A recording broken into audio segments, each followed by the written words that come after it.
Hello, आप सभी प्यारे बच्चों को आर्किसन का गुड मॉर्निंग। हम लोग केमिकल काइनेटिक्स में डिस्कशन कर रहे थे बाबू, factor affecting rate of reaction, और उनमें से सारे फैक्टर्स को लगभग हम लोग डिस्कस कर चुके हैं, जिनमें से एक मेजर फैक्टर बचा हुआ था कैटलिस्ट। आप देख सकते हैं हम सारे कुछ आपके पास लिखा दिए हैं। तो कैटलिस्ट के बारे में आज हम लोग देखेंगे कि कैटलिस्ट किसी रिएक्शन के रेट को कैसे प्रभावित करती है। प्रभावित करती मतलब या तो बढ़ाती है या तो घटाती है। ठीक है, देखो यहाँ पे हम लोग थोड़ा सा आपको ये बता दूँ, कैटलिस्ट आपको पूरे केमिस्ट्री में बार बार काम आएंगे। कहाँ से? आप फिजिकल पढ़ोगे तो भी काम आएगा, जैसे कि इस चैप्टर में बहुत हल्के काम है, लेकिन सरफेस केमिस्ट्री में इसके बहुत ज़्यादा यूजेज हैं, वहाँ पर बहुत पढ़ना हम लोगों को। जब इनऑर्गेनिक हम लोग पढ़ेंगे तो इनऑर्गेनिक में हम लोग पी ब्लॉक, जब हम लोग अमोनिया का फॉर्मेशन करेंगे, अमोनिया का फॉर्मेशन हैवर प्रोसेस से कहाँ पे? पी ब्लॉक एलिमेंट में, तो वहाँ भी हम लोग कैटलिस्ट की आवश्यकता पड़ेंगे। ठीक है, जब हम लोग ऑर्गेनिक पढ़ेंगे बायोमॉलिक्यूल्स 12 में, ठीक है, तो वहाँ भी हम लोग इंजाइम एक कैटलिस्ट के रूप में आएगा। तो इस जो हमारे पास एक डायमेंशन फैला हुआ है फिजिकल में, इनऑर्गेनिक में, ऑर्गेनिक में, सभी जगह जो कैटलिस्ट आपके पास बियॉन्ड दिया हुआ है, तो हम लोग उन सारे कैटलिस्ट को क्या करेंगे, यहीं पर उसके बारे में क्या करेंगे, हल्की सी जानकारी ले लेंगे, उसके टाइप्स को जान लेंगे, और टाइप्स को जान लेंगे कहाँ कितने प्रकार कैटलिस्ट है नहीं है, तब हम लोग क्या करेंगे, उसके अलग अलग चैप्टर फिर उसको डिटेल्स देख लेंगे। ठीक है, तो टाइप्स को जानने से पहले हम लोग ये जानना पड़ेगा कि कैटलिस्ट क्या है, व्हाट इज कैटलिस्ट। ठीक है, शायद कौन सा फैक्टर होगा बाबू? पहला फैक्टर था नेचर ऑफ रिएक्टेंट था, दूसरा था कंसंट्रेशन ऑफ रिएक्टेंट, तीसरा था टेम्परेचर, चौथा था प्रेशर, पांचवा जो हमारे पास फैक्टर हमने देखा था, आपको बताया था प्रेजेंस ऑफ लाइट, शायद छठा फैक्टर होगा। तो छठा फैक्टर में देख रहे हैं हम लोग कैटलिस्ट। 6 फैक्टर में कैटलिस्ट, ओके, जिसको हम लोग हिंदी में क्या बोलेंगे, उत्प्रेरक। उत्प्रेरक। मैं थोड़ा सा पहले आपको इंट्रोड्यूस कर दूं कि आज हिंदी और इंग्लिश दोनों साथ साथ चलेंगे हम लोग, ओके बाबू। और थोड़ा सा वीडियो लंबा होगा क्योंकि पूरी केमिस्ट्री को हम लोग एक जगह पे क्या कलेक्शन कर रहे हैं, तो थोड़ा सा आप पेशेंस रखना, ठीक है, वो आपके लिए बेनिफिशियल होगा। देखो कैटलिस्ट, और ये भी बोल दूं, जिस बच्चों को पढ़ने में प्रॉब्लम हो रही है, फिर से मैं बोल रहा हूँ, कई बार बोल चुका हूँ कि वीडियो देखने में प्रॉब्लम हो रहा हो, तो क्या करो बाबू, वो चैनल को सब्सक्राइब करें और सीधे कहाँ घुसें, प्लेलिस्ट में घुसें, और प्लेलिस्ट में सारे वीडियो को एक साथ डाल दिया हूँ। ठीक है, कैटलिस्ट, ये कैटलिस्ट क्या है, चलो मैं पहले डिफाइन कर रहा हूँ, डिफाइन करके तब आपको समझा दूंगा। ठीक है, कह रहा है एक catalyst is chemical substance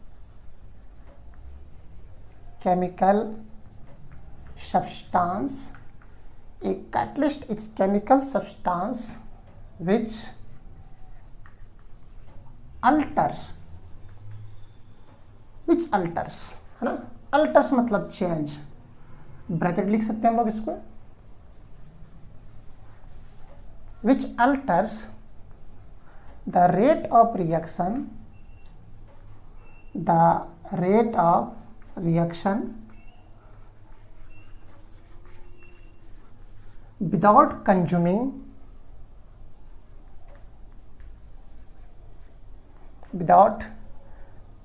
any consumption। Without consuming लिखो तो अच्छा रहेगा, विदाउट कंज्यूमिंग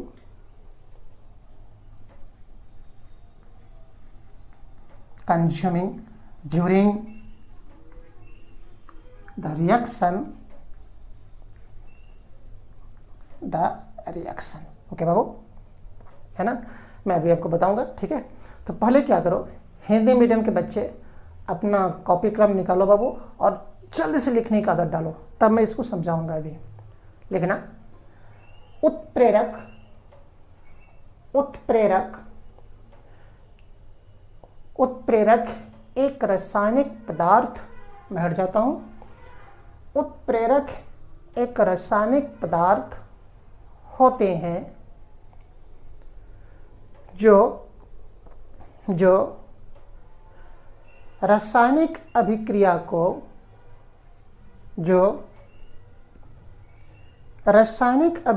को परिवर्तित कर देती है, लेकिन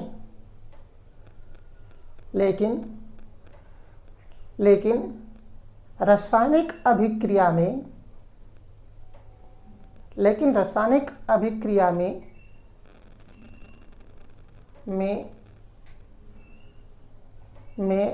भाग नहीं लेती है। समझना बाबू, देखो कह रहा है कि कैटलिस्ट जो होते हैं ना, एक प्रकार के रासायनिक पदार्थ होते हैं जो किसी रिएक्शन को तो कराएंगे, लेकिन उस रिएक्शन में भाग नहीं लेंगे, मतलब उसकी मात्रा में किसी प्रकार के परिवर्तन नहीं होंगे। ठीक एक मंत्रा दादी की तरह हो गई, किसी घर में झगड़ा तो करा दिया लेकिन वो झगड़े में पार्टिसिपेट नहीं हुआ। देखो बाबू, एक डिफिनेशन है, इस डिफिनेशन को समझने के लिए हम लोग थोड़ा सा एक बैक अपने आसपास के क्या करेंगे, बैकग्राउंड में चलेंगे, ताकि हम लोग इस कैटलिस्ट को आराम से समझ सकें। देखो बाबू, ये कहता है कैटलिस्ट रासायनिक पदार्थ है जो किसी रासायनिक अभिक्रिया को अल्टर कर देती है। अल्टर मतलब चेंज। चेंज दो प्रकार के हो सकते हैं, या तो बढ़ा सकती है या तो घटा सकती है। अल्टर मतलब चेंज करना, चेंज मतलब परिवर्तन दो प्रकार के हो सकते हैं। वो या तो रेट को घटा सकती है या बढ़ा सकती है। कैसे घटाएंगे कैसे बढ़ाएंगे वो बात की बात है, पहले हम लोग डिफाइन कर रहे हैं, ठीक है। लेकिन वो रासायनिक अभिक्रिया में क्या होते हैं, भाग नहीं, कंज्यूम्ड मतलब उसमें वो भाग नहीं लेते, मतलब उसमें उसका किसी प्रकार से इन्वॉल्वमेंट नहीं होता है। सिर्फ रिएक्शन को उसके मास में किसी प्रकार का परिवर्तन नहीं होता है, सिर्फ रिएक्शन को करा के क्या होते हैं, बाहर निकल जाते हैं। ऐसे रासायनिक पदार्थ को नाम देते हैं हम लोग कैटलिस्ट। ओके बाबू, चलो क्या करो, थोड़ा सा इसको हम लोग एक सिंपल से एग्जांपल समझने की कोशिश करते हैं, ठीक है। समझना कि जो कैटलिस्ट है, कैटलिस्ट के बारे में हम लोग थोड़ा सा समझने की कोशिश करते हैं। देखो, आसपास के एग्जांपल से हम लोग समझते हैं। मान लिया जाए ये इतनी बड़ी गड्ढा है। गड्ढा सब जानते होंगे बाबू, इतने बड़े गड्ढे हैं यहाँ पर, और जिस प्रकार से हम लोग लॉन्ग जंप और हाई जंप करते हैं ना, सपोज दैट ये कोई लॉन्ग जंप का कोई एक गेम है, ठीक ना, जहाँ पर बच्चों का सिलेक्शन हो रही है कि आप इस लॉन्ग जंप की अगर आपको कर लेंगे तो आपका सिलेक्शन हो जाएगा। मैंने यहाँ पे क्या एक गड्ढा बनाया, ठीक है, और क्या है, इधर कई लड़कियाँ खड़ी हैं, कई लड़कियाँ खड़ी इधर से, ठीक ना, एक कंपटीटर के रूप में, मतलब इधर खड़ी है तो किस रूप में, रिएक्टेंट के रूप में खड़ी है, ठीक है। अगर ये क्रॉस कर गया इस गड्ढा को, यहाँ से यहाँ आ गया तो समझो सक्सेस कर गया, है ना। सक्सेस कर गया मतलब वो प्रोडक्ट बना दिया, ठीक है बाबू। करना क्या है, क्रॉस करना है। गड्ढे की लंबाई बहुत ज़्यादा है, लंबाई बहुत ज़्यादा है, बट लंबाई होने के कारण इनमें से जितनी भी लड़कियां हैं क्रॉस तो करना है, क्रॉस करेंगे तभी नहीं जाके उसका सिलेक्शन होगा, मतलब प्रोडक्ट बनेगा। लेकिन जो इस गड्ढे को जो पार कर रही है, पार करने जो गड्ढा लंबा होने के कारण बहुत कम है, मतलब इनमें से कुछ ही लड़कियां पार कर रही है, 1 पार किया, 2 पार किया, उनमें से अधिकतर लड़कियां छटा जा रही है ना। सपोज दैट उनमें से 1 लड़कियां 2 लड़कियां पार की, इस प्रकार से 1-2 लड़कियां पार कर रही है, मतलब पार करने की दर बहुत कम है। और हम लोग जानते हैं कि बच्चियां थोड़ा नेचर से क्या होता है, डरने वाली ज़्यादा होती हैं, है ना, डरने वाली ज़्यादा होती है। तो क्या किया कि मैंने झूठ मूठ से उसको कह दिया, किसी ने कह दिया कि भागो बेटा पीछे सांप है। ओके, देखो ये सब जितनी बच्चियां थी, मैंने कहा भागो बेटा सांप है, तो उसने ना देखा आओ ना देखा पाओ, डर के मारे क्या हुआ, अधिकतर लड़कियां छलांग मार कर इसको पार कर गई, अधिकतर लड़कियां छलांग मारकर पार कर गई। ओके बाबू, मीनिंग समझा? देखो पहले जो रिएक्शन था, ये जो रिएक्टेंट प्रोडक्ट में कम बन रही थी, लेकिन जैसे इनमें से कोई एक मैंने कोई पदार्थ डाल दिया, सांप के रूप में डरा दिया, ये अधिक से अधिक रिएक्टेंट प्रोडक्ट में बदलने लगा। लेकिन ये सांप था नहीं, क्या था बाबू? रस्सी था। रस्सी इस प्रकार से झुलाते लाया, भागो बेटा सांप है। तो अधिकतर लड़कियां क्या किया, इस गड्ढे को पार कर गई। मतलब जो प्रोडक्ट पहले धीरे धीरे बन रहा था, अब प्रोडक्ट बनने का दर क्या हो गया, बढ़ गया। ऐसे सब्सटेंस को नाम देंगे हम लोग रासायनिक कैटलिस्ट। क्या इसने रिएक्शन को करा दिया, और रिएक्शन करा के क्या धीरे से क्या बाहर निकल गई। रस्सियां था भाई, रस्सी थी, उसके मात्रा में किसी प्रकार का परिवर्तन नहीं हुआ। हालांकि हम लोग मैकेनिज्म देखेंगे कि कोई कैटलिस्ट किसी रिएक्शन के रेट को किस प्रकार से बढ़ाती है, घटाती है। हम लोग सारे मैकेनिज्म को देखेंगे। सिर्फ मैंने अपना डिफाइन करने के बारे में बताया कि देखो वो एक कैटलिस्ट क्या है, जिसको मैंने यहाँ कैटलिस्ट बोला। एक कैटलिस्ट क्या है? कैटलिस्ट एक रासायनिक पदार्थ है ना। हालांकि रस्सी मैंने यहाँ एग्जाम्पल लिया। कैटलिस्ट एक रासायनिक पदार्थ है जो किसी रिएक्शन के रेट को अल्टर कर देती है, परिवर्तित कर देती है, बढ़ा देती है या घटा देती है। हालांकि मैंने बढ़ाने के बारे में बोले आपको, बढ़ा देती है, घटा देती है। कैसे बढ़ाए घटाएगी हम लोग सब डिस्कशन करेंगे। लेकिन रिएक्शन में उस कैटलिस्ट का किसी प्रकार से भाग नहीं लेता, मतलब उसकी मात्रा में परिवर्तन नहीं होता है। ऐसे रासायनिक पदार्थ को नाम देंगे हम लोग कैटलिस्ट। ओके बाबू। और कैटलिस्ट के जो कार्य करने की जो इसमें जो प्रोसेस हैं, क्रियाएं हैं, उस क्रिया को नाम देंगे हम लोग कैटेलाइसिस, उत्प्रेरण। उत्प्रेरक क्या है? एक रासायनिक पदार्थ है। और उत्प्रेरण क्या है? कैटलिस्ट के द्वारा कार्य करने की क्रिया को हम लोग क्या नाम देंगे? उत्प्रेरण, कैटेलाइसिस। ठीक है बाबू। तो क्या करो, शायद आपने इसमें समझ गया होगा। ओके, इसमें एक पॉइंट और लिखना, ऐसे करो ना, इसी में लाइन चेंज करके या एक अगला पॉइंट लिख लो बाबू। The process of working of catalyst is called, क्या बोलेंगे बाबू? कैटेलाइसिस। कैटेलाइसिस। ओके, हिंदी वाले बच्चे लिखेंगे बाबू। उत्प्रेरक के द्वारा कार्य करने की विधि को, उत्प्रेरक के द्वारा कार्य करने की विधि को उत्प्रेरण। ओके बाबू, ब्रैकेट में कैटेलाइसिस, ब्रैकेट में कैटेलाइसिस कहा जाता है। फिर से बाबू आपसे एक क्वेश्चन पूछेगा, कैटलिस्ट किस प्रकार अभिक्रिया वेग को प्रभावित करती है? तो अभी हम लोग वो नहीं देखें, सिर्फ देखें कैटलिस्ट क्या है। ठीक है, किस प्रकार से प्रभावित करेगी वो हम लोग देख लेंगे। लेकिन पहले ये तो देख लें कि कैटलिस्ट कितने प्रकार के होंगे जो कि आपके पूरे केमिस्ट्री में फैला हुआ है।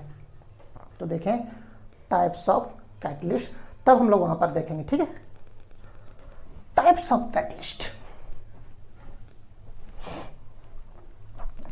टाइप्स ऑफ कैटलिस्ट, कैटलिस्ट का प्रकार, एक रासायनिक पदार्थ है। Okay, types of catalyst. Hindi वाले बाबू आप थोड़ा सा अलर्ट रहोगे, मैं बोलते जाऊंगा, फटाफट लिखते जाओगे। ठीक है, टाइप्स ऑफ कैटलिस्ट। कैटलिस्ट का प्रकार दो बेसिस पर देखेंगे, एक्टिविटी, क्रियाशीलता के आधार पर, और दूसरा फिजिकल स्टेट, भौतिक अवस्था के आधार पर। ठीक है, हम लोग यहाँ पर दो बेसिस पर देखेंगे जो कि आपके पूरे केमिस्ट्री में फैला हुआ है। पहले on the basis of activity. आपकी एक्टिविटी क्या है? आप सुस्त रहते हो या फिर चालाक हो, कुछ ज़्यादा काम करते हो, आपकी एक्टिविटी कहलाती है। एक्टिविटी मतलब क्रियाशीलता, आप कितना क्रियाशील हो, कम हो या अधिक हो, अधिक रहेंगे तो आप ज़्यादा एक्टिव कहलाएंगे, कम रहेंगे तो आप कम एक्टिव कहलाएंगे, ठीक है। On the basis of activity, क्रियाशीलता के आधार पर, क्रियाशीलता के आधार पर, ओके बाबू, क्रियाशीलता के आधार पर। मैं हिंदी बोल देता हूँ, अगर आपको नहीं भी दिख रहा हो तो फटाफट लिख लेंगे। क्रियाशीलता के आधार पर होता है ये, एक को बोलेंगे positive catalyst, positive catalyst, okay बाबू। दूसरा को बोलेंगे नेगेटिव कैटलिस्ट, क्या मैं बताऊंगा भी, ठीक है। Negative catalyst, okay. तीसरा को बोलेंगे auto catalyst, AUTO, auto, AUTO, auto. Auto मतलब स्वयं, जो स्वयं काम करे उसको बोलते हैं auto, auto catalyst, auto catalyst, okay. और 4 जो होंगे उसको बोलेंगे हम लोग bio catalyst, bio catalyst, catalyst, okay बाबू। बायो कैटलिस्ट, देखो कुछ ऐसे वर्ड होते हैं इसको कि हिंदी में थोड़ा लिखना तकलीफ हो जाती है। अब इसको पॉजिटिव कैटलिस्ट तो क्या लिखोगे, धनात्मक उत्प्रेरक लिखोगे। नेगेटिव कैटलिस्ट तो क्या लिखोगे, ऋणात्मक उत्प्रेरक लिखोगे। ऑटो कैटलिस्ट को हिंदी शायद लिखना थोड़ा टफ हो जाता है, इसको स्वयं उत्प्रेरक भी लिख सकते हो बाबू। ऑटो मतलब स्वयं है, स्वयं उत्प्रेरक। बायो कैटलिस्ट, बायो मतलब सजीव, सजीव मतलब जीव, जिसमें कि जान हो, है ना। जैसे हम लोग हो गए, जीव जंतु हुआ, पेड़ पौधे हो गए, सब क्या हो गया, सजीव हो गया। उसमें भी कुछ कैटलिस्ट के रूप में पदार्थ काम करता है, उसका नाम है बायो कैटलिस्ट। बायो मतलब जैव, जैव उत्प्रेरक, जैव उत्प्रेरक, जैव उत्प्रेरक, ठीक है। और दूसरा जो प्रकार है on the basis of phase, है ना। अब कौन सा फेज बाबू, physical state, on the basis of physical state, phase लिखो अच्छा रहेगा, on the basis of phase, okay बाबू। अवस्था के आधार पर, on the basis of phase, अवस्था के आधार पर। ये जो अवस्था के आधार पर, इसके बारे में डिटेल्स कहाँ पढ़ना है हम लोगों को, सर्वशेष केमिस्ट्री में। इसको नाम देंगे हम लोग पृष्ठ रसायन, लेकिन हम लोग यहाँ पर उसका इंट्रोडक्शन तो ले लें, आगे जाकर हम लोग आसानी से पढ़ लेंगे, ठीक है। On the basis of phase, अवस्था के आधार पर 2 प्रकार के होते हैं कैटलिस्ट। एक को बोलेंगे हम लोग समांगी उत्प्रेरक और दूसरा को बोलेंगे हम लोग विसमांगी उत्प्रेरक, ठीक है। एक को बोलेंगे हम लोग होमोजीनियस, होमोजीनियस कैटलिस्ट, ओके बाबू। समांगी, समांगी उत्प्रेरक, उत्प्रेरक आप लोग लिख लेंगे, ठीक। और दूसरा होता है विसमांगी उत्प्रेरक, हेट्रोजीनियस कैटलिस्ट। इसको मिटा देता हूँ, बायो कैटलिस्ट था, जैव उत्प्रेरक। और दूसरा होता है हेट्रोजीनियस, हम लोग सॉल्यूशन में भी कुछ डिस्कस किए थे होमो और हेटेरो के बारे में। हेटेरोजीनियस, हेट्रोजीनियस कैटलिस्ट, ओके बाबू। आप हिंदी में लिख सकते हो विसमांगी, विसमांगी उत्प्रेरक, उत्प्रेरक, ओके बाबू। होमोजीनियस कैटलिस्ट, हेट्रोजीनियस कैटलिस्ट, ये जो कैटलिस्ट के वैरायटी थे हमने आपको बताया, और इन्हीं में सब क्या करते हैं, सबको हम लोग हल्का हल्का इंट्रोडक्शन मार देते हैं, ओके। हालांकि इस चैप्टर में इसकी आवश्यकता नहीं है। इस चैप्टर में कैटलिस्ट किस प्रकार से रिएक्शन क्रिएट को प्रभावित करती है वो हमको जानना था, लेकिन उसको जानने से बेटर मैंने समझा कि पहले इस सबको तो देख लें, आखिर एक कैटलिस्ट में कितने प्रकार के लोग आते हैं, और तब देख लेंगे ये किस प्रकार से रिएक्शन क्रिएट को प्रभावित करती है। तो पहले हल्का से देखूँ ये पॉजिटिव कैटलिस्ट क्या है, नेगेटिव कैटलिस्ट क्या है, ऑटो कैटलिस्ट क्या है, ओके बाबू। तब देख लेंगे होमोजेनियस हेट्रोजेनियस को, अब फिर देखेंगे रिएक्शन क्रिएट को कैसे प्रभावित करती है, ठीक है। चलो चलते हैं लोग पहले पॉजिटिव कैटलिस्ट के पास। आप स्क्रीनशॉट ले लो बाबू फटाफट, या तो आप कलम को थोड़ा तेज भगाओ, ओके। नहीं भगाओ तो फिर वीडियो लंबा हो जाएगा, फिर परेशानी आपके साथ बढ़ जाएंगे। तो चलो हम लोग शुरू करते हैं। देखो ये इसमें बात करता हूँ, ये तो जान गए हम लोग कि कैटलिस्ट रिएक्शन के रेट को क्या करता है, अल्टर करता है। अल्टर मतलब चेंज करता है। चेंज करता है मतलब या तो बढ़ाता है या तो घटाता है। ओके बाबू, अगर कैटलिस्ट किसी रिएक्शन में डाल दिया जाए, एक रासायनिक पदार्थ है, डाल दिया जाए तो रिएक्शन के रेट को या तो बढ़ा दे, रिएक्शन के रेट बढ़ा दे मतलब जल्दी से उत्पाद बनना शुरू हो जाएगा, तेजी से उत्पाद बनना शुरू हो जाएगा। घटा दे मतलब उत्पाद कम बनना शुरू होगा, स्लो बनेंगे, है ना। तो देखो बाबू, तो पॉजिटिव कैटलिस्ट, अगर इस कैटलिस्ट को किसी रिएक्शन में डाल दिया जाए रिएक्टेंट के साथ तो रिएक्शन के रेट को बढ़ा देता है। ओके बाबू, मतलब रिएक्शन के रेट को बढ़ा देगा मतलब उत्पाद तेजी से बनना शुरू हो जाएगा। उत्पाद तेजी से अगर बनना शुरू होगा, जल्दी से जल्दी उत्पाद हमको मिलेंगे। अब कैसे मिलेंगे ये भी मैंने बता रहा हूँ, ठीक है।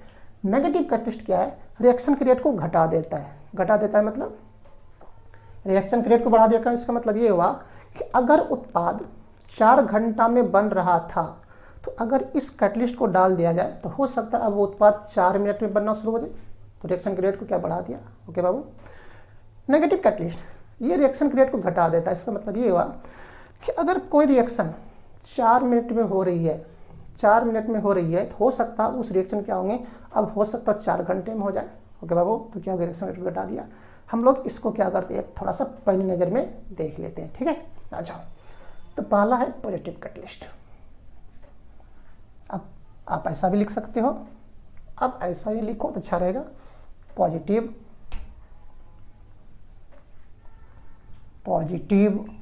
कैटलिस्ट। ओके, धनात्मक कैटलिस्ट क्या करेगा बाबू, इट इंक्रीजेज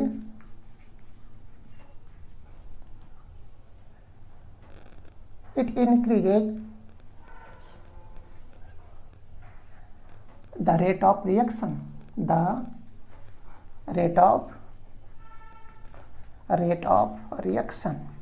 ये कैसे बढ़ाएगी ये भी नहीं जानना है, बस बढ़ाती है जान लो। It increases the rate of reaction, यह अभिक्रिया वेग को बढ़ाती है, यह अभिक्रिया वेग को बढ़ाती है। इस प्रकार का कैटलिस्ट अगर किसी रिएक्टेंट में डाल दिया जाए तो अभिक्रिया वेग को क्या करेगा, बढ़ा देगा। मतलब ये होगा कि जो रिएक्शन 10 घंटे में हो रहे थे अगर उसको डाल दूं तो हो सकता है कि 10 मिनट में हो जाए, हो सकता है कि 2 मिनट में हो जाए। तो हमको क्या होगा, टाइम मतलब कम टाइम में बनना शुरू हो जाएगा और अधिक से अधिक बनना शुरू हो जाएगा, ठीक है। आप देखो बाबू, जैसे एग्जाम्पल देख लो, एग्जाम्पल किसका, पॉजिटिव कैटलिस्ट का। KClO3 पोटासियम क्लोरेट, समझना बाबू, ठीक है। इसका नाम है पोटासियम क्लोरेट,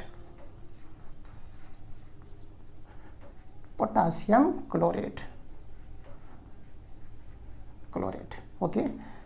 इस पोटासियम क्लोरेट को अगर गर्म किया जाए, ओके, पोटासियम क्लोरेट को गर्म करके प्रयोगशाला में ऑक्सीजन बनाने की विधि है। प्रयोगशाला में जो ऑक्सीजन बनाते हैं किसे बनाते हैं, इसी पोटासियम क्लोरेट को गर्म करके बनाते हैं बाबू, ठीक है, समझना।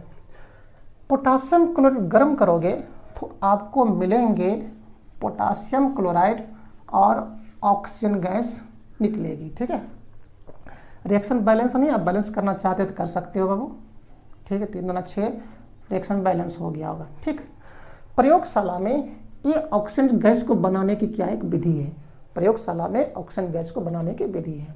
ओके बाबू, देखो जब पोटासियम क्लोराइड गर्म करोगे तो टेम्परेचर बहुत अधिक रखना पड़ता है, हाई टेम्परेचर पर रखना पड़ता है, और आपको इस पोटासियम क्लोराइड से उच्च ताप पर इस ऑक्सीजन को बनने में लगभग में 15 घंटे लगते हैं।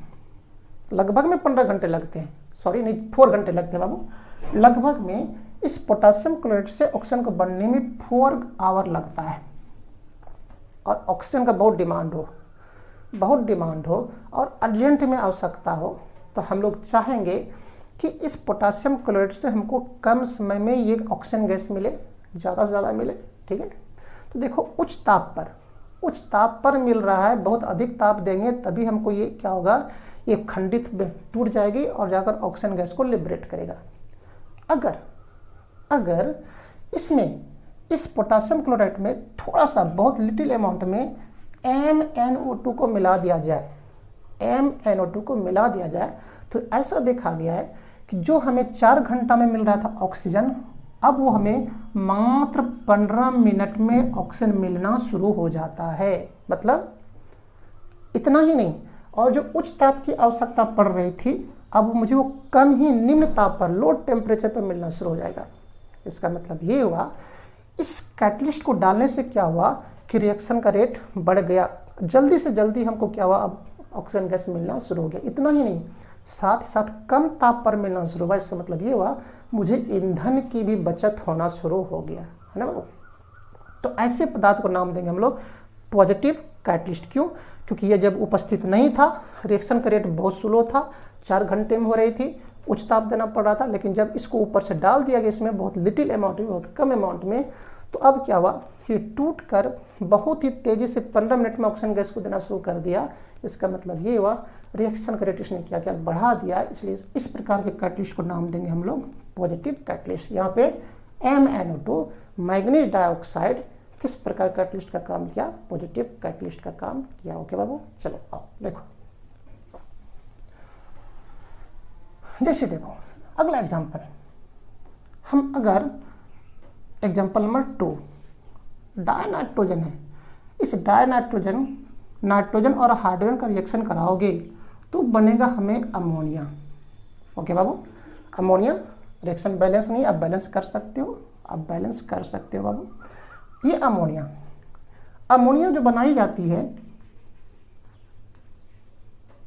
हैबर विधि से बनाई जाती है, HABER, हैबर एक वैज्ञानिक का नाम है। अमोनिया का निर्माण हैबर विधि से किया जाता है। क्यों बाबू?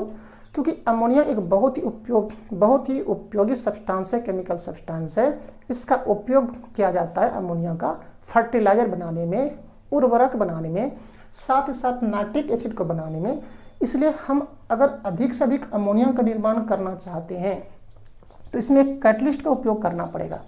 नाइट्रोजन और हाइड्रोजन से रिएक्शन करके अमोनिया बनेगी, लेकिन बनने का दर क्या होंगे, बहुत स्लो होगा। और मुझे चाहिए कि अधिक से अधिक अमोनिया का मैं निर्माण उत्पादन करूं। क्यों? क्योंकि अमोनिया बहुत ही उपयोगी केमिकल सब्सटेंस होते हैं। इसी से फर्टिलाइजर बनाया जाता है, रासायनिक उर्वरक बनाया जाता है, और साथ साथ नाइट्रिक एसिड भी इसी से बनाया जाता है। तो हम चाहते हैं, और किस विधि से बनाते हैं बाबू? हैबर विधि से। क्वेश्चन करता है अमोनिया का उत्पादन निम्नलिखित में किस विधि से किया जाता है? हैबर विधि से किया जाता है। और हम लोग पढ़ेंगे कहाँ पे? P ब्लॉक एलिमेंट में, इनऑर्गेनिक में, ठीक है। तो यदि इसके साथ अगर आयरन को मिला दिया जाए, तो ये देखा गया है अब अमोनिया बनने की दर क्या होते हैं, बढ़ जाते हैं। तो यहाँ पे आयरन जो है वो किस प्रकार के कैटलिस्ट का काम करेगा? Positive catalyst. क्यों? क्योंकि उसके अनुपस्थिति में अमोनिया स्लो बन रहा था, लेकिन जैसे ही डाला अब तेज बनने की दर हो गई। तो इसका मतलब रिएक्शन के रेट को बढ़ा दिया, तो हम लोग क्या बोलेंगे यहाँ पे, ये पॉजिटिव कैटलिस्ट हैं। ओके बाबू, इसके उपस्थिति में रिएक्शन की रेट बढ़ गई। ओके चलो, तो थोड़ा सा हम लोग नेगेटिव कैटलिस्ट की बात कर लो। नेगेटिव कैटलिस्ट, पॉजिटिव कैटलिस्ट देखा हम लोगों ने, नेगेटिव कैटलिस्ट। नेगेटिव मैं इसे शॉर्ट में लिखता हूं, नेगेटिव कैटलिस्ट। हालांकि ऐसा लिखना गलत है, आप NEGA लिखना बाबू, ऐसे नेगेटिव ऐसे लिखना, ऐसे नहीं लिखना। ये बस शॉर्ट फॉर्म लिखता हूँ थोड़ा सा टाइम को मैनेज करने के लिए।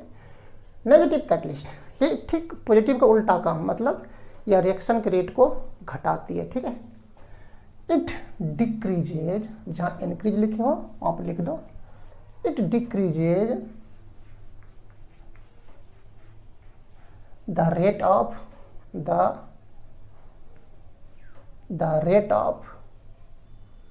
it decrease the rate of reaction। या रिएक्शन के रेट को घटाती, हिंदी वाले बाबू, या रिएक्शन के दर को घटाती है, या रिएक्शन के दर को घटाती है, या रिएक्शन के दर को घटाती है। देखो बहुत एक आपको मैं अच्छा सा एग्जांपल दे रहा हूँ, चलो उसी को मैं फिर रिपीट कर रहा हूँ। जैसे एग्जांपल देखो बाबू,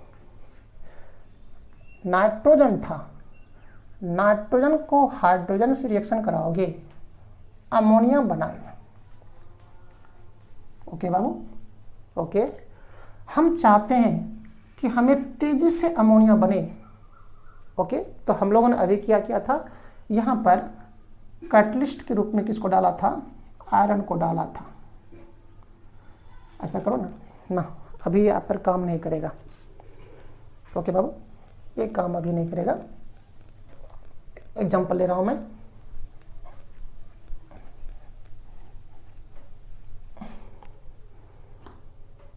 देखना, समझना। एग्जाम्पल है H2O2, जिसको हम बोलते हैं हाइड्रोजन पर ऑक्साइड।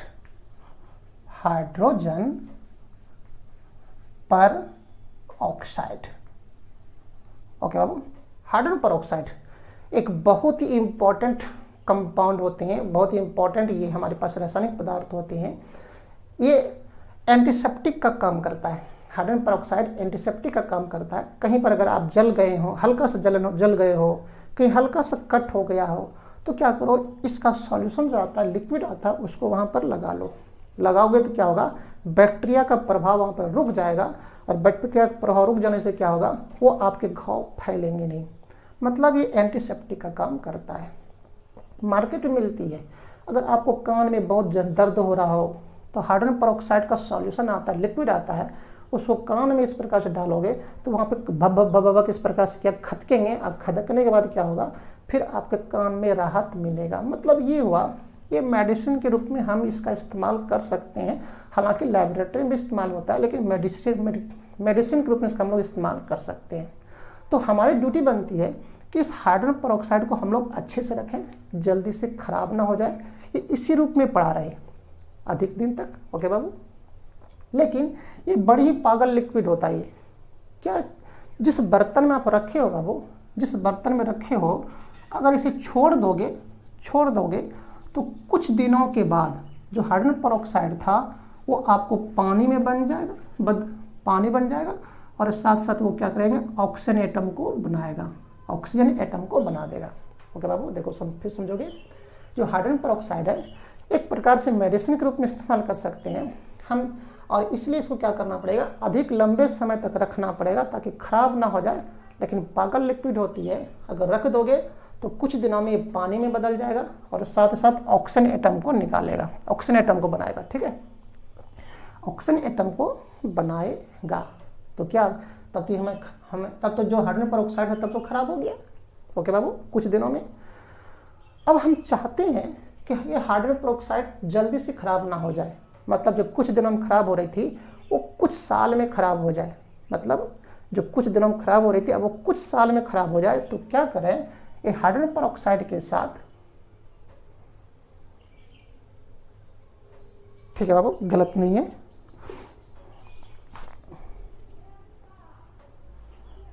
ठीक है, इस हाइड्रोजन पर ऑक्साइड के साथ थोड़ी सी हल्की सी 1-2 ड्रॉप ग्लाइसरॉल को मिला दिया जाए। 1-2 ड्रॉप अगर ग्लाइसरॉल को मिला दिया जाए तो जो अभी ये हाइड्रोजन पर ऑक्साइड कुछ दिनों में खराब हो रही थी अब वो कुछ साल में खराब होंगे। तो हमको लगता है इसमें जो ग्लाइसरॉल मैंने डाला, ग्लाइसरॉल, वो ग्लाइसरॉल, ये ग्लाइसरॉल किस प्रकार का काम करेगा, नेगेटिव कैटलिस्ट। फिर समझना बाबू, जो हाइड्रोजन पर ऑक्साइड है, ये जो रासायनिक पदार्थ था, कुछ दिनों में जो वाटर में बदल जाएंगे, खराब हो जाएगी और ऑक्सीजन एटम को बनाएंगे। अगर इसमें थोड़ी सी मात्रा में ग्लाइसरॉल को मिला दिया जाए तो ये जो हाइड्रोजन पर ऑक्साइड कुछ दिनों में वाटर में बन रहा था, खराब हो जा रहे थे, अब कुछ सालों में खराब हो जाएंगे। इसका मतलब ये हुआ रिएक्शन के रेट को घटा दिया। इसलिए हम लोग इस प्रकार कैटलिस्ट को नाम देंगे यहाँ पे नेगेटिव कैटलिस्ट। यहाँ पे ग्लाइसरॉल किस प्रकार कैटलिस्ट का काम करेगा, नेगेटिव कैटलिस्ट का काम करेगा। जल्दी से उतारोगे, ठीक है, जल्दी से करोगे बाबू, हो गया, चलो हो गया होगा।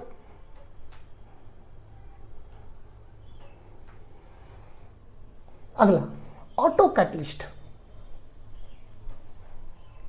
ऑटो कैटलिस्ट, ऑटो मतलब स्वयं, जो स्वयं एक कैटलिस्ट का काम करे, auto catalyst, auto catalyst, auto catalyst, मतलब स्वयं कैटलिस्ट का काम करेगा। किसको बोलेंगे? देखो, कुछ ऐसे रिएक्शन हैं जिनमें कि बाहर से किसी रासायनिक पदार्थ को डालने की आवश्यकता कैटलिस्ट के रूप में नहीं पड़ता है, बल्कि क्या होता है, उन्हीं में से कुछ जो उत्पाद बनते हैं वही उत्पाद, वही प्रोडक्ट कैटलिस्ट का काम करता है। इसलिए ऐसे कैटलिस्ट का नाम देंगे हम लोग ऑटो कैटलिस्ट। जैसे CH3COC2H5 हम लोग पढ़ेंगे ऑर्गेनिक में। हम लोग ऑर्गेनिक पीछे से आ रहे हैं बाबू। यह है ईस्टर और इस ईस्टर का नाम है इथाइल एसीटेट। बस ये समझ लो, ये ईस्टर है। क्या है बाबू? ये ईस्टर है। ईस्टर है। अगर इस ईस्टर का हाइड्रोलाइसिस किया जाए, इस ईस्टर का अगर हाइड्रोलाइसिस किया जाए तो हमें बनती है एसिटिक एसिड CH3COH और साथ ही साथ इथानॉल C2H5OH। ओके बाबू, मैं फिर से कह रहा हूँ, ये ईस्टर है। इस ईस्टर का अगर हाइड्रोलाइसिस किया जाए, जल अपघटन किया जाए, पानी की उपस्थिति में कंपाउंड को तोड़ा जाए तो बनता है हमको एसिटिक एसिड और इथानॉल। एसिटिक एसिड एवं इथानॉल बनती है। ओके। शुरू में जब रिएक्शन को इस प्रकार से कराया जाता है तो ये देखा गया है कि रिएक्शन का रेट बहुत स्लो होता है। शुरू में बहुत धीरे धीरे एसिड बनते हैं, लेकिन कुछ देर के बाद रिएक्शन का रेट बढ़ जाता है। फिर समझना बाबू, ये जो आपके पास ईस्टर है, ईस्टर को पानी को प्रश्न में तोड़ोगे तो टूटकर हमें एसिटिक एसिड और इथानॉल बनाएगा। इथानॉल इसके बारे में हम लोग जानते हैं। शुरू में इसके बनने की दर बहुत स्लो होती है, लेकिन कुछ देर के बाद इसके बनने की दर क्या होती है, फास्ट हो जाते हैं। ऐसा इसलिए होता है कि शुरू में जब इसके रिएक्शन करके ये जो कंपाउंड बना, बनने के बाद सीधे यही जो कंपाउंड एसिटिक एसिड है, यही एसिटिक एसिड क्या करता है, कैटलिस्ट के रूप में काम करने के कारण रिएक्शन का रेट बढ़ जाता है। इसलिए यहाँ पर ऐसे कैटलिस्ट को नाम देंगे, इसलिए हम लोग यहाँ एसिटिक एसिड को नाम देंगे। आप ऑटो कैटलिस्ट हो, स्वयं एक कैटलिस्ट की तरह काम किया, आपको बाहर से किसी रासायनिक पदार्थ डालने की आवश्यकता नहीं पड़ी, इसलिए इसको नाम क्या देंगे हम लोग, ऑटो कैटलिस्ट। तो क्या करो, आप यहाँ पे लिख सकते हो, यहाँ पे लिख सकते हो बाबू, ठीक है।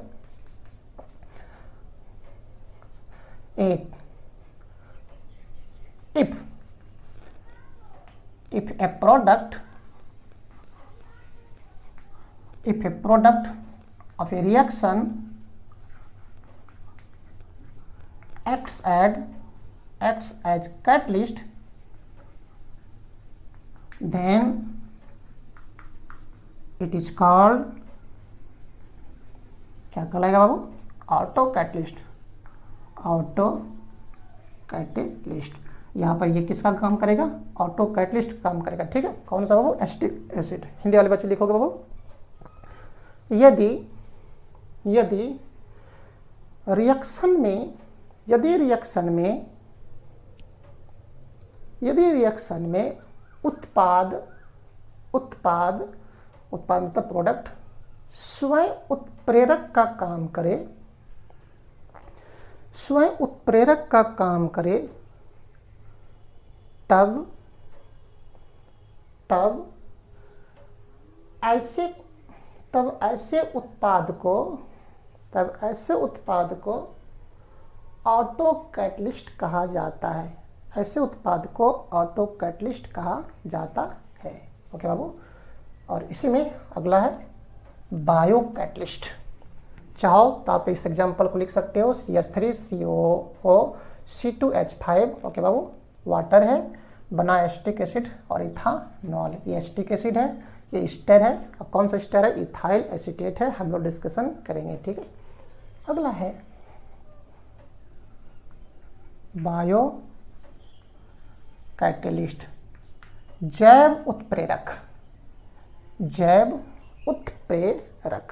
कहाँ पढ़ना है इसके बारे में हम लोगों को, बायोमॉलिक्यूल्स में। कहाँ पे, बायोमॉलिक्यूल्स कहाँ मिलेगा, ऑर्गेनिक में। 12 के ऑर्गेनिक में बायोमॉलिक्यूल्स पढ़ेंगे तो हम लोग वहाँ पे एंजाइम पढ़ेंगे, वहाँ पर इस कैटलिस्ट भेंट होगी, ठीक है। लेकिन मैं अभी यहीं पर बता देता हूँ, ठीक, मैं यहीं पर ही बता देता हूँ।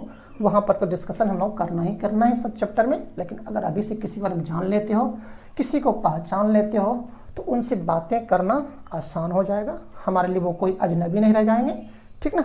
इसलिए अभी से संबंध बना लो। देखो बाबू, bio catalyst,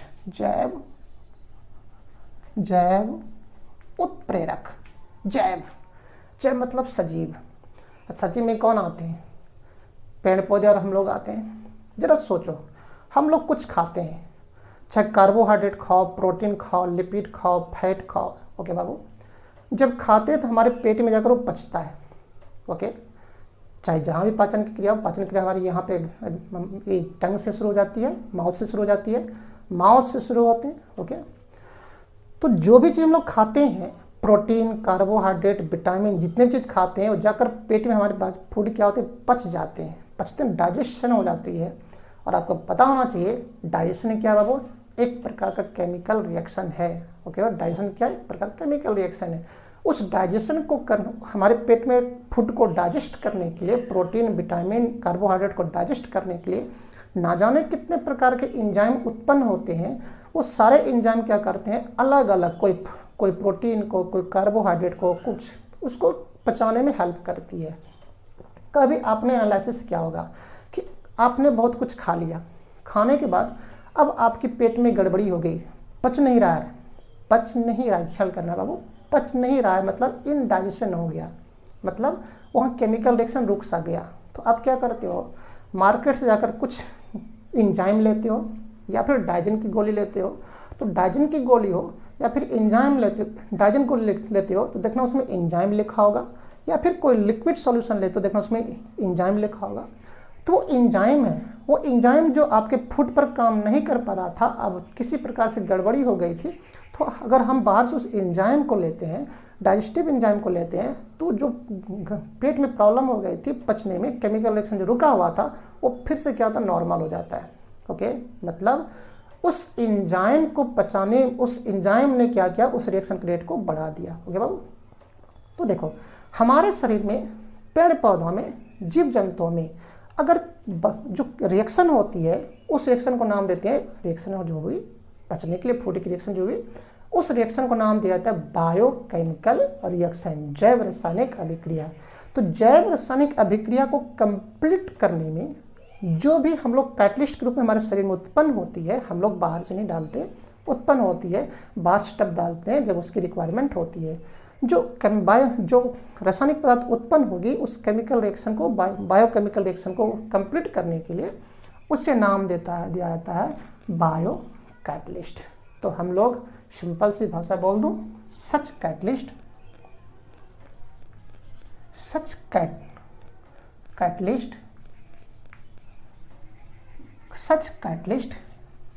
is required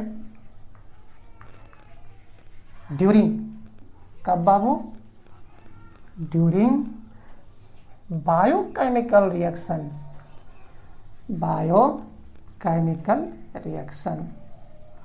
okay. जैव रासायनिक अभिक्रिया को कंप्लीट करने में किया जाता है, और ये कहाँ पर होगा, इन लिविंग, सजीव पदार्थ में, ठीक है, सजीव में। बायोकेमिकल रिएक्शन इन लिविंग मतलब सजीव, ओके बाबू। हिंदी बच्चों लिखोगे, सजीव में जैव रासायनिक अभिक्रिया को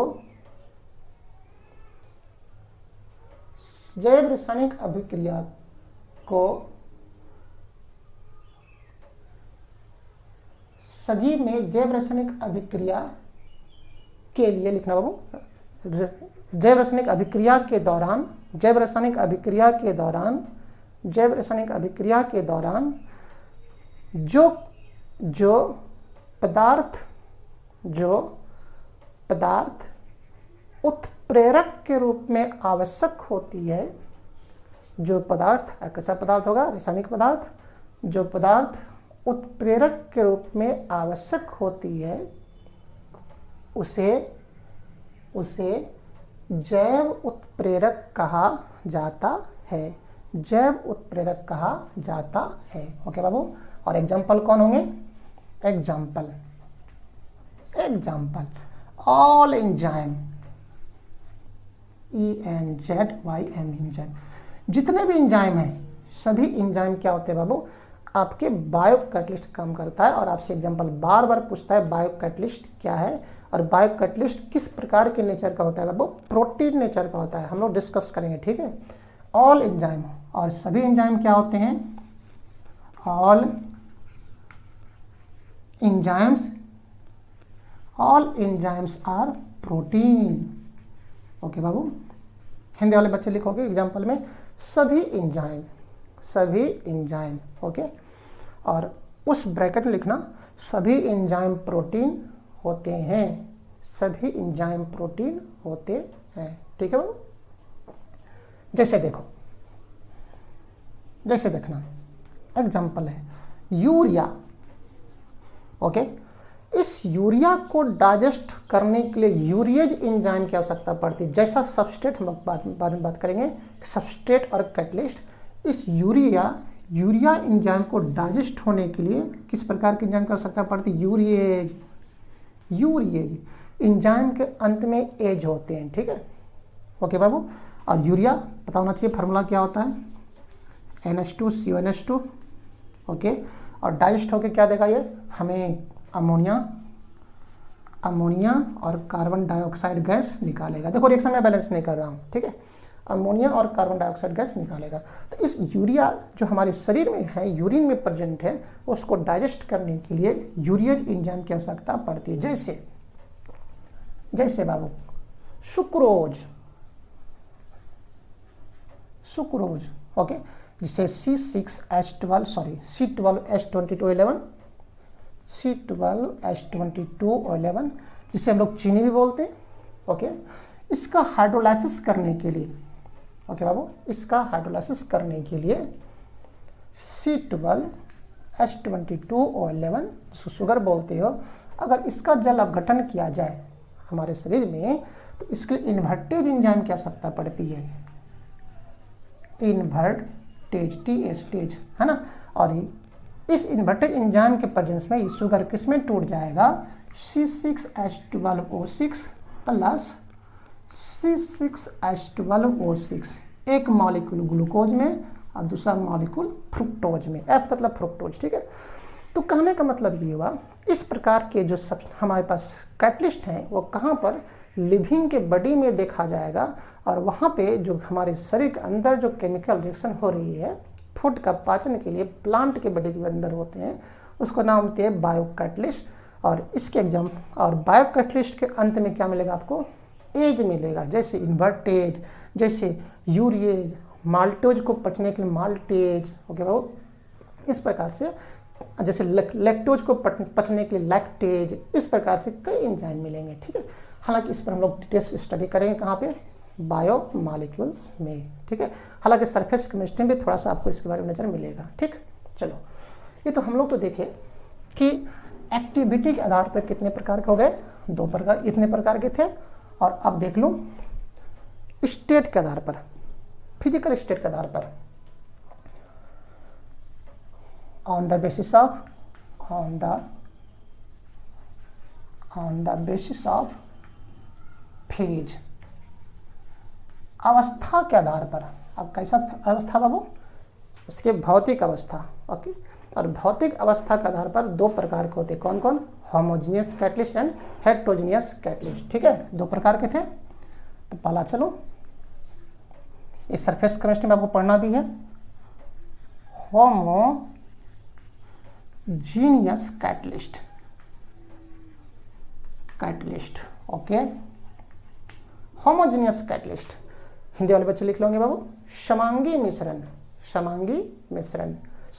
समांगी उत्प्रेरक। ध्यान से सुनना, देखो बाबू, ये सल्फर डाइऑक्साइड है, पता होना चाहिए गैस होते हैं, ओके बाबू। अगर इसको ऑक्सीजन से इसका ऑक्सीडेशन किया जाए, मतलब इसमें ऑक्सीजन हम लोग जोड़ना चाहते हैं, तो ऑक्सीजन भी गैस होते हैं और बनती है सल्फर ट्राइऑक्साइड SO3, और ये भी क्या होते हैं, गैस होते हैं, ओके। सल्फर डाइऑक्साइड का ऑक्सीडेशन करोगे सल्फर ट्राइऑक्साइड में तो तो हमें एक कैटलिस्ट की आवश्यकता पड़ती है और उस कैटलिस्ट का नाम है एनो। एनो मतलब नाइट्रिक ऑक्साइड। एनो मतलब nitric oxide. Nitric oxide, okay बाबू। और नाइट्रिक ऑक्साइड भी क्या होते हैं? गैस होते हैं।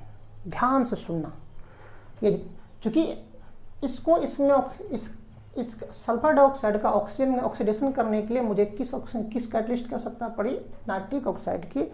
और ये भी क्या होते हैं बाबू? गैस होते हैं, ओके। कैटलिस्ट किस अवस्था में? गैसीय अवस्था में है। और रिएक्टेंट की अवस्था को देख लो, ध्यान सुनना। रिएक्टेंट जितने भी हैं उसकी अवस्था को देखो और कैटलिस्ट की अवस्था को देखो। अगर रिएक्टेंट और कैटलिस्ट दोनों की अवस्था समान है, मतलब अगर रिएक्टेंट गैस है तो कैटलिस्ट भी गैस हो, अगर रिएक्टेंट सॉलिड अवस्था में हो तो कैटलिस्ट भी सॉलिड में हो, अगर रिएक्टेंट लिक्विड अवस्था में द्रव अवस्था में हो तो कैटलिस्ट भी द्रव अवस्था में हो।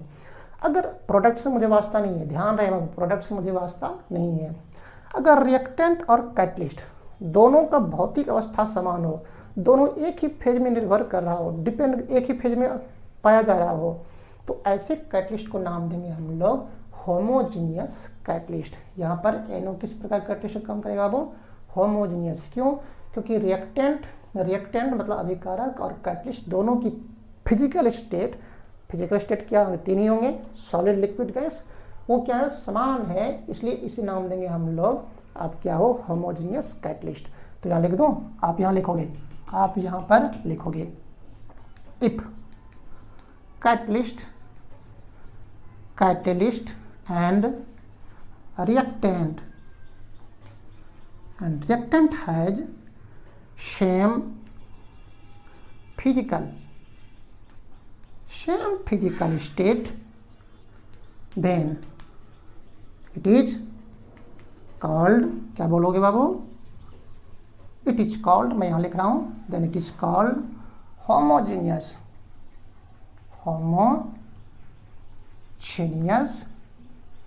कैटलिस्ट। तो इसे क्या नाम देंगे हम लोग? होमोजेनियस कैटलिस्ट नाम देंगे। हिंदी वाले बच्चों, और क्या करो बाबू? इस रिएक्शन को यहाँ पे 30 लिख लो। यहाँ पे एनओ क्या काम करेगा? Homogeneous catalyst. क्यों? क्योंकि ये और इसके रिएक्टेंट क्या है? सभी की भौतिक अवस्था क्या है? समान है। हिंदी वाले बच्चे 23 लिखोगे। यदि उत्प्रेरक एवं अभिकारक, यदि उत्प्रेरक एवं अभिकारक का भौतिक अवस्था समान हो, तब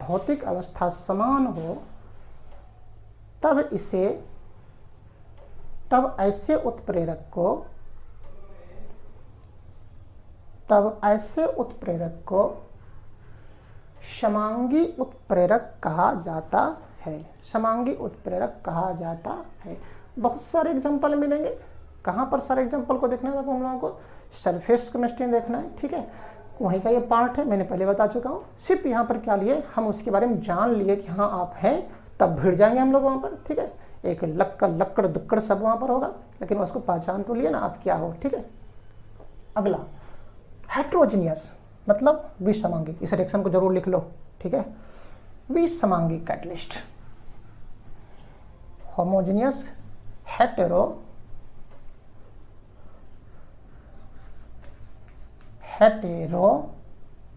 हेटेरोजीनियस कैटलिस्ट, हेटेरोजीनियस विसमांगी, है ना, विसमांगी उत्प्रेरक। जैसे देखो, समझना बाबू, हम लोगों ने अभी भी देखा था, नाइट्रोजन गैस होते हैं, इसका रिएक्शन कराना चाहते हो हाइड्रोजन के साथ, ये भी गैस होते हैं, ओके। तो हम लोगों ने जो अमोनिया बनाई जाती है, अमोनिया बाबू हवा विधि के द्वारा, देखो रिएक्शन बैलेंस नहीं कर रहा हूँ मैं, और ये भी क्या है? गैस है, ठीक है। तो यहाँ पे जो कैटलिस्ट का इस्तेमाल किया जाता था वो कौन सा कैटलिस्ट है? आपके पास आयरन, और आयरन क्या होते हैं? सॉलिड, ऐसा मतलब सॉलिड। तो क्या यहाँ पे कैटलिस्ट और रिएक्टेंट का फेज समान है क्या? भौतिक अवस्था समान है, नहीं है ना। तो यहाँ पे रिएक्टेंट और कैटलिस्ट दोनों की भौतिक अवस्था क्या समान नहीं है, और समान नहीं हो इसलिए हम लोग ऐसे कैटलिस्ट को नाम देंगे, आप किस प्रकार के हो? हेट्रोजीनियस कैटलिस्ट हो, विसमांगी उत्प्रेरक हो, ठीक है। तो लिख दो, if if catalyst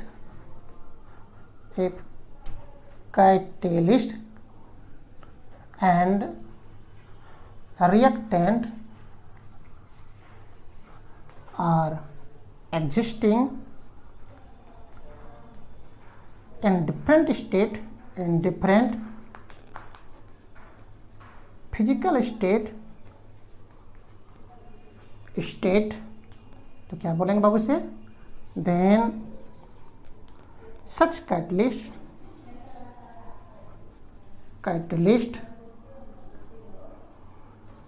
is called, क्या बोलेंगे बाबू, यहाँ लिख रहा हूँ मैं, ठीक है, यहाँ हेटेरोजीनियस कैटलिस्ट, ठीक है। तो ऐसे कैटलिस्ट को नाम देंगे हम लोग हेटेरोजीनियस कैटलिस्ट। यहाँ पे आयरन कैसे काम करेगा बाबू, हेटेरोजीनियस कैटलिस्ट काम करेगा। क्यों? क्योंकि ये सॉलिड फेज में है, सॉलिड होता है आयरन, और ये सब क्या होते हैं, गैस होते हैं। हिंदी वाले बच्चों तेज लिखोगे, ठीक है बाबू। यदि कैटलिस्ट एवं यदि उत्प्रेरक एवं अभिकारक दोनों की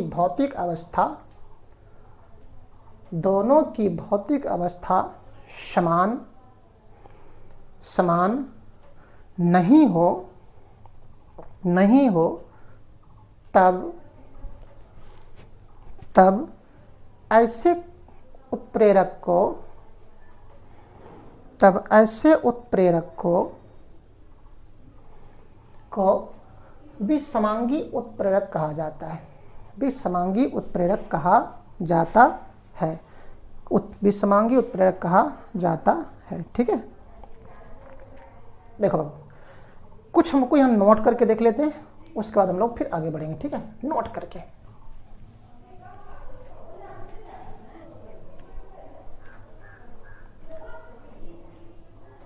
करके, यहां से आपसे ऑब्जेक्टिव पूछता है। Note, catalyst modifier,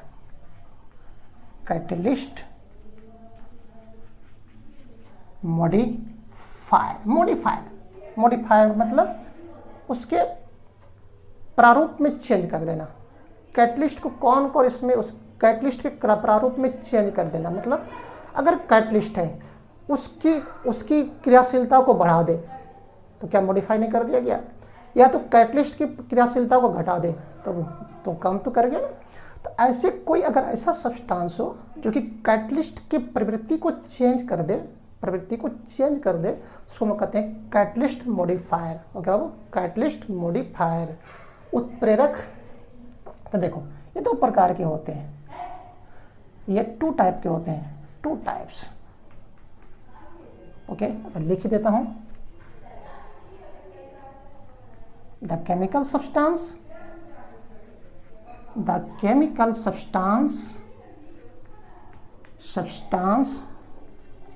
which changes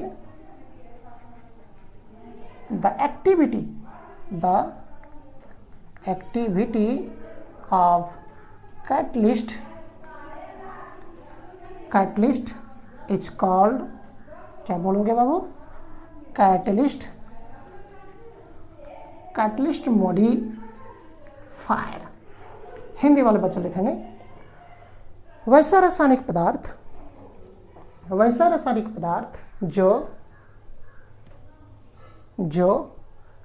catalyst के जो उत्प्रेरक के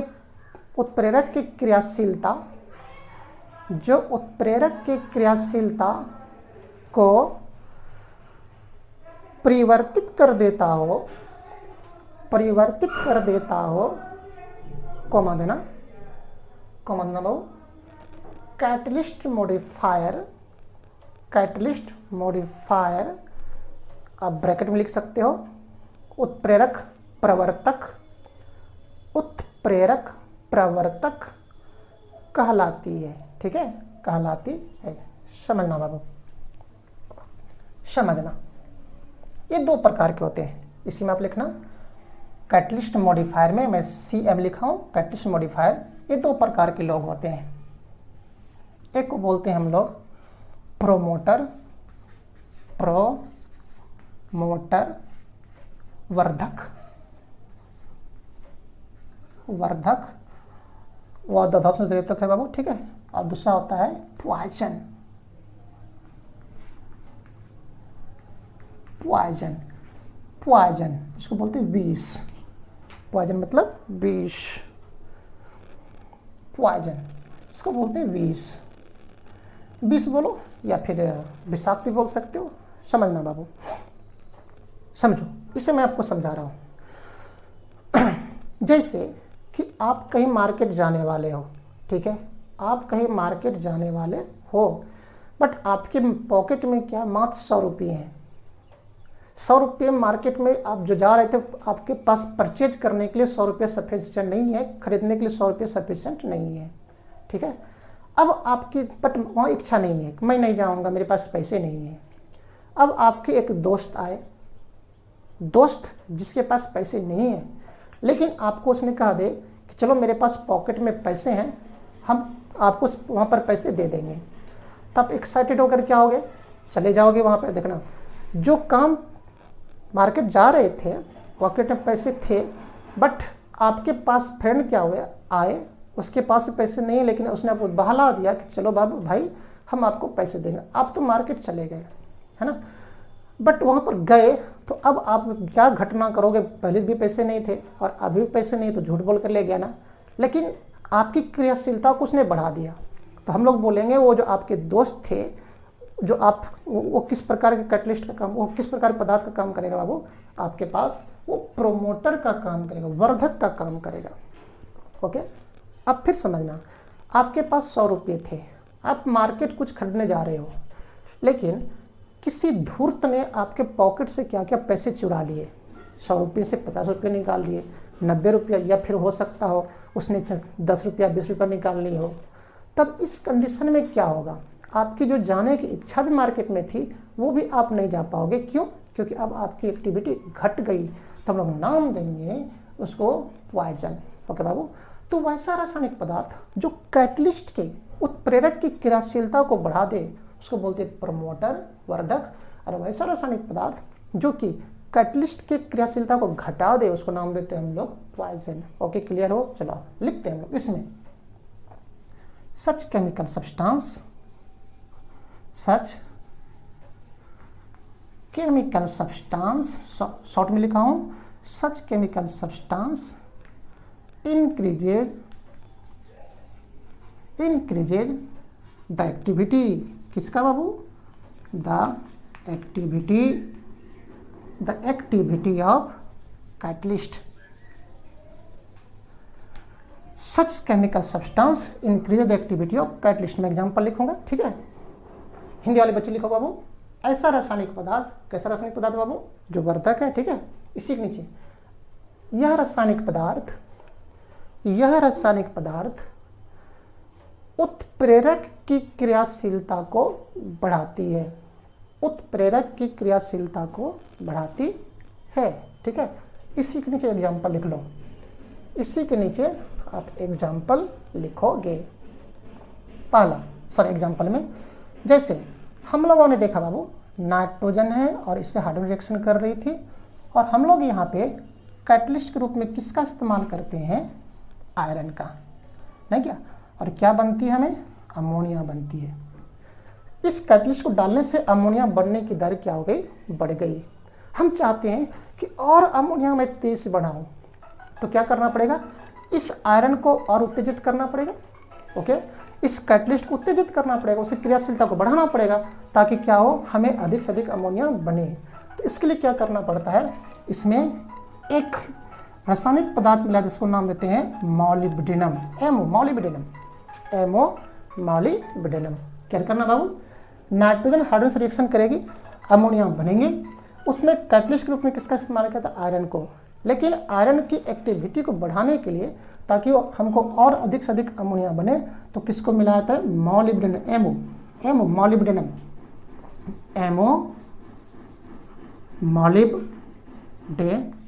ओके बाबू, तो मॉलिब्डेनम किसका काम करेगा?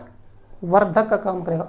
ऑब्जेक्टिव पूछता है which of the following acts as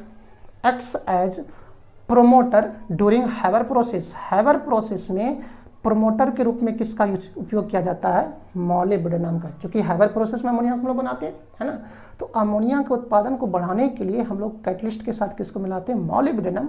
और मॉलिब्डेनम किसका काम करेगा? वो प्रोमोटर वर्धक का काम करेगा। तो क्वेश्चन पूछेगा निम्नलिखित में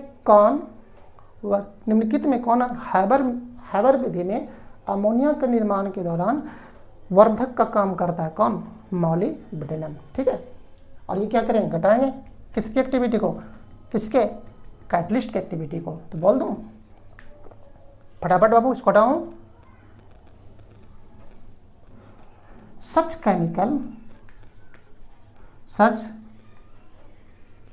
केमिकल सब्सटेंस डिक्रीजेज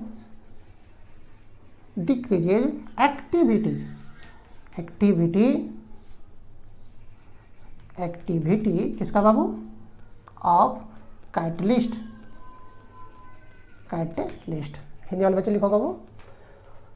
यह रासायनिक पदार्थ उत्प्रेरक की क्रियाशीलता को घटाती है। नीचे में एग्जाम्पल, इसी के नीचे एग्जाम्पल, जैसे नाइट्रोजन है, नाइट्रोजन हाइड्रोजन से रिएक्शन किया, क्या बन रहा है बाबू? अमोनिया। और उसमें कैटलिस्ट के रूप में किसका इस्तेमाल किया जाता है? आयरन का। अगर इसकी उत्पादकता बढ़ाना हो तो हम लोग इसके साथ किसको मिलाते थे? मॉलिब्डेनम को, है ना, वर्धक, उसकी उत्तेजना को बढ़ा दिया। लेकिन अगर इसकी उत्पादकता को घटाना हो, इस कैटलिस्ट के साथ अगर कार्बन मोनोऑक्साइड को मिला दिया जाए, कार्बन मोनोऑक्साइड, तो ये क्या करती है? अब अमोनिया के बनने की दर क्या होते हैं? घट जाते हैं। इसका मतलब ये हुआ इसने क्या किया? इसके एक्टिविटी को घटा दिया। किसके? कैटलिस्ट के। कौन सा कैटलिस्ट? आयरन कैटलिस्ट के। इसलिए इसको नाम क्या देंगे हम लोग बाबू? आप क्या हो? पॉइजन का काम किए, आप वहाँ पे विष का काम कर दिए। ठीक है, तो हो गया। यहाँ पे कार्बन मोनोऑक्साइड किसका काम करेगा? आपके पॉइजन का काम करेगा। ठीक है, तो हम लोगों ने यहाँ पर क्या दिया?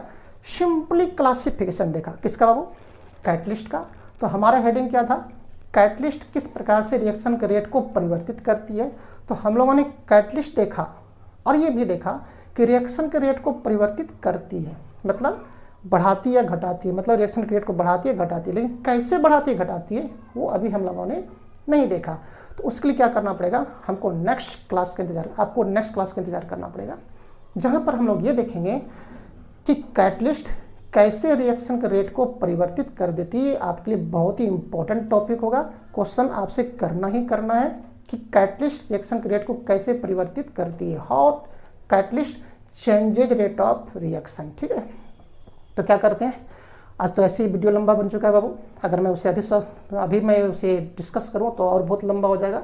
ओके, तो चलो हम लोग क्या करते हैं, वो जो आपके पास इंपॉर्टेंट टॉपिक है, कैटलिस्ट किस प्रकार से रिएक्शन के रेट परिवर्तित करती है, उससे ऑब्जेक्टिव सब्जेक्टिव सब बनते हैं। ठीक है, सबके लिए +2 बच्चों के लिए, जे मेंस एडवांस के लिए जो नेक्स्ट क्लास वीडियो होंगे, जे मेंस एडवांस और नीट वाले बच्चों के लिए और 12 वाले बच्चों के लिए जो हमें नेक्स्ट वीडियो इसका जाएगा आपके पास कि कैटलिस्ट कैसे परिवर्तित करती है रिएक्शन के रेट को।